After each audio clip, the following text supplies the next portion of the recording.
I'd been at the point of saying something to him, but then I'd seen he was leafing through a magazine for football fans, moving his lips as he read, so I hadn't.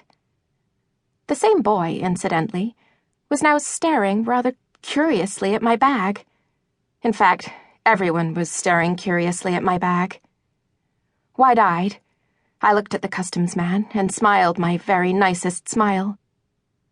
"Please, we're in such a hurry. The plane came in late, and we were waiting for ages at baggage collection.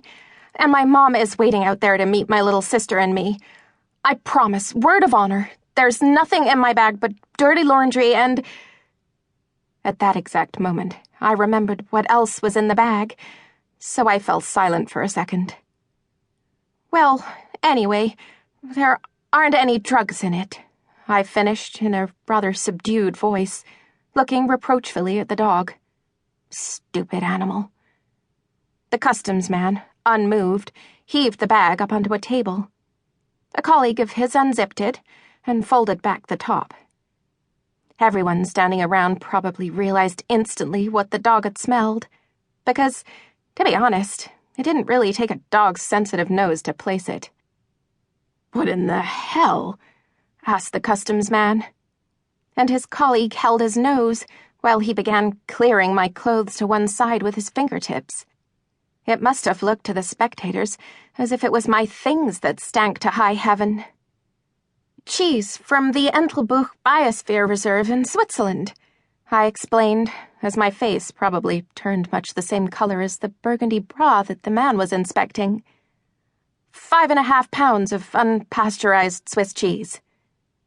Although I didn't remember it smelling quite so bad. "Tastes better than it smells. Honest."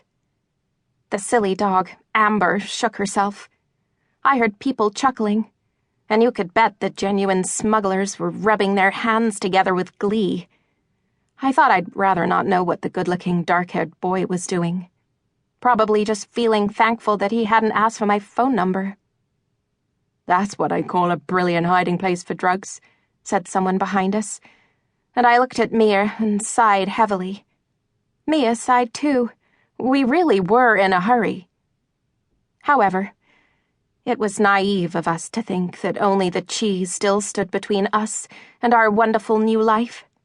In fact, the cheese just lengthened the period of time during which we firmly believed we did have a wonderful new life ahead of us.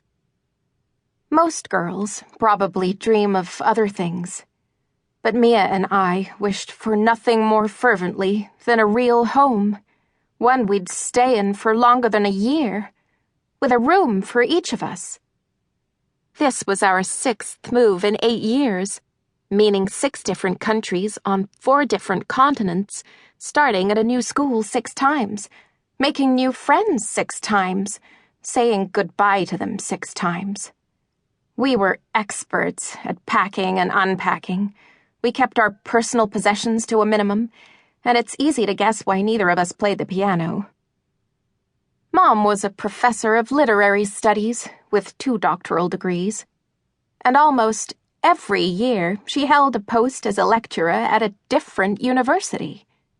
We'd been living in Pretoria until June, and before that we'd lived in Utrecht, Berkeley, Hyderabad, Edinburgh, and Munich. Our parents had divorced 7 years ago. Papa was an engineer, and as restless as Mom, meaning he went to live in different places just as often. So we couldn't even spend our summer vacations at one and the same place. It always had to be wherever Papa was working at the time. Right now, he was working in Zurich, so this last vacation had been comparatively good. Several trips to the mountains of Switzerland, and a visit to the Biosphere, home of the cheese. But unfortunately, not all places where we'd happened to find ourselves were as nice as that. Lottie, our au pair, sometimes said we ought to be grateful that our parents' work meant we saw so much of the world, except, to be honest, once you've spent a summer on the outskirts of an industrial area of Bratislava, it's easy to keep your gratitude within bounds. Starting this fall, Mum would be teaching at Magdalen College, Oxford, fulfilling a great dream of hers.